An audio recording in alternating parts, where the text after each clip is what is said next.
Hi, I'm Joe. I'm a solo developer making Infiniwar, a stylized, modern military real-time tactics roguelike RPG heavily inspired by World in Conflict. I've been devlogging the process for a few months now, and the channel just recently hit a major milestone, blowing well past the 1,000 and even the 2,000 subscriber mark. By the time I get this video shot, edited, and uploaded, it wouldn't surprise me if we were at 2,500 or even beyond. This sudden surge is mostly thanks to the last devlog, which got, honestly, an unexpectedly massive response. So thank you all so much for giving it all the love that you did. If you haven't seen that one yet, you might want to go and watch it so that this one will make more sense.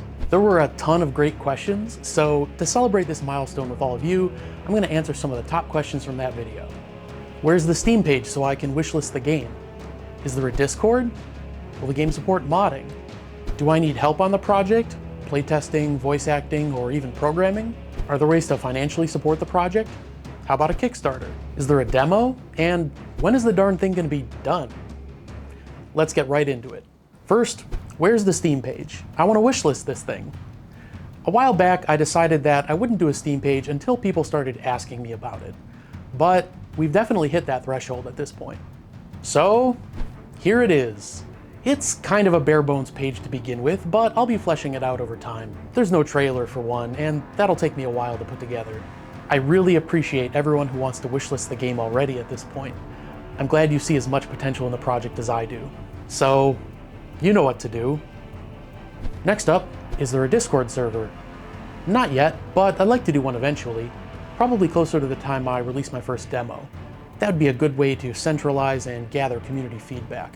So I think it's really a great idea. I'm a little worried about administration becoming a time sink though, so I'd probably need some volunteer moderators to make that practical. If you've got experience moderating a medium to large community Discord, let me know in the comments if you're willing to help. Will the game support modding? To be honest, before the last devlog, I wasn't thinking much about modding. Sure, I've played plenty of games with robust modding support over the years, and I've even made a few mods myself. But I wasn't sure anyone would be interested in my game at all, much less in modding it. But I've seen enough interest now that I can at least say I'm starting to think about it. Many of Infiniwar's core systems are already heavily data-driven, so it should be theoretically possible to at least have some user-generated content of some kind. I can't make any promises yet though, as I really need to focus on making a game that's worth anyone bothering to mod in the first place. On the plus side, the game is made in Unity, so the usual avenues for hacking mod support into C# based games should be theoretically possible. Along the lines of modding, a number of you asked if I needed help with various aspects of the game. I'm going to eventually need a number of playtesters around the time of the first demo, but I'll announce that when the time comes. We'll get into the roadmap later in the video. Voice acting was another popular offer.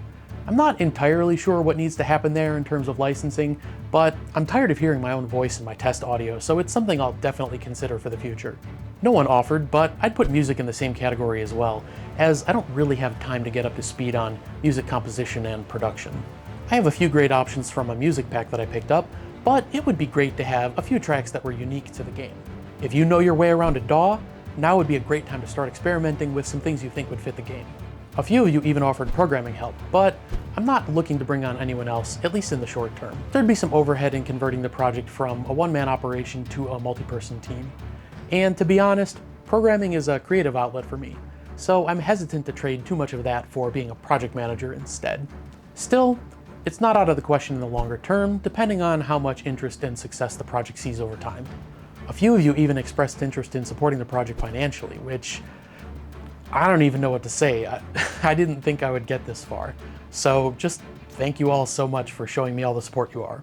One person brought up the idea of doing a Kickstarter, and I've definitely considered it, but I think I'm going to hold off for the time being. Kickstarters are great at generating a lot of hype and excitement, but they can be a lot of work to manage all on their own, and they can lead to high expectations and disappointments when a project fails to deliver or under-delivers. At a minimum, I want to get at least a basic combat demo out the door and see how that goes before I start considering any major crowdfunding efforts. There's also options like Patreon, Ko-Fi, or is it Ko-Fi? Discord server subscriptions, and probably some more I'm not thinking of. If you're interested in supporting the game, let me know in the comments which options are the most convenient for you. And of course, no one's under any obligation to join any of these. This is all 100% optional. Although it'll be a while before I can fulfill my dream of doing this full time, in the meantime, community support would go towards improving the game. Things like commissioning original music and professional capsule art, to contracting professional voice actors, to purchasing tools and assets like high-quality sound effects, covering the Steam fee, and so on. By the way, there's lots of ways to support the game right now at no cost. Just watching videos on the channel helps. All the devlogs, of course, the 2-year development time-lapse, or this interview I did with Johannes from Aligned Games. Try listening to it like a podcast while you're working out or doing the dishes. I also did a short series of videos on my experience in the Broken Arrow beta, which is another real-time tactics game heavily inspired by World in Conflict. It was a lot of fun, and I'll probably end up drawing some inspiration for Infiniwar from there as well. You can even watch one of my dogs playing with a ball. She's not a puppy anymore, but she still loves tennis balls. Sharing these videos also helps me a ton, whether it's with your friends and family, or communities you're part of, whether it's Reddit, Discord, or wherever. Likes and comments on videos help too. And if you're not already subscribed to the channel, it's the best way to make sure you stay up to date on what's going on with the game. And of course, don't forget to wishlist the game on Steam. Clicking the wishlist button costs nothing, but it really helps me out, so thank you. I think that covers the most common questions that I saw, other than ETAs about the demo and the full release. So let's talk about the roadmap. My top goal for this year is to get people who aren't me playing the game. Not the full game, obviously, that won't be ready for a while. So I'm shooting for a bare bones but playable demo to start. Fortunately, I already effectively have something really close to this, as it's what I've been using to test and record clips of the game. That said, it's going to need some cleanup before even this limited version is worth anyone else spending their time on. So what will this bare bones version be? There won't be any progression or campaign linking battles together yet. I do already have many important underlying systems for progression built. Stats, items, modifiers, that sort of thing. The rest of it is going to be a lot of content and UI work that's going to take a while to develop and balance. There's not much value in getting feedback on a half-baked, scraped-together progression system, so I think it's better to just disable it for right now and focus on the core real-time tactics mechanics. The minimum viable demo in my mind is a random battle generator with all the core combat features. And I'm going to be honest, there's no way I get through this list in one take, so I'm just going to read from the phone. Map generation, camera control, calling reinforcements, controlling units, visibility and line of sight, weapon and projectile behavior and targeting, unit AI, tactical assets, domination game mode with objectives and fortifications. Whew. More or less, it's going to be the random map skirmish mode that World in Conflict never had. It's a far cry from the full scope of the final game, but it's a good base to build off of. So I'm aiming to have the demo in the hands of at least a few people before the year is out. I'll probably start small with a hand-picked group of volunteer playtesters and then open it up from there. Depending on the feedback I get and how stable the game is at that point, I'll consider opening it up to more people, maybe as a supporter perk or something. In parallel with assembling the combat demo, I'll be designing, implementing, and iterating on the progression in roguelike systems. My hope is that by the time the combat demo has run its course, I'll be just about ready to run a second demo with a sampling of those new systems. Once that base is solid, there's a lot of design space to explore to find the fun. I think in this phase, it'll be a lot more valuable to open up to more playtesters to get a lot of feedback and iteration. Doing something like Steam Early Access might make sense at some point in that process. Early Access has a bit of a checkered reputation, with some shining examples of success and also some infamous disasters. But I feel like the model fits well with how I've been developing the game so far, steadily improving it over time and devoting more of my time and energy to it as it sees more success. Let me know what you think. Would you support an early access version of the game? Looking out longer term, I want to keep building on the project more and more year after year.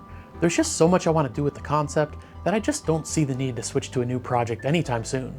I called the game Infiniwar because I want the game to be a forever game that you can return to over and over for a new experience each time. But sometimes a game becomes a forever game for the developer too, constantly improving and evolving the game over the years and sometimes decades until the initial version of the game and the current version look like completely different games. Like Factorio, Terraria, Stardew Valley, and the crown king of long-term indie development, Dwarf Fortress. I'm Tarn Adams, and I've been making Dwarf Fortress with my brother Zach for the past 20 years. This is our life's work, and we're never gonna stop. Those are some pretty big footsteps to follow in, and I'm not sure I'll get there in the end, but I hope you'll join me on the journey to find out. Thanks to everyone who's supporting the channel so far, and thanks for sticking with me to the end of the video.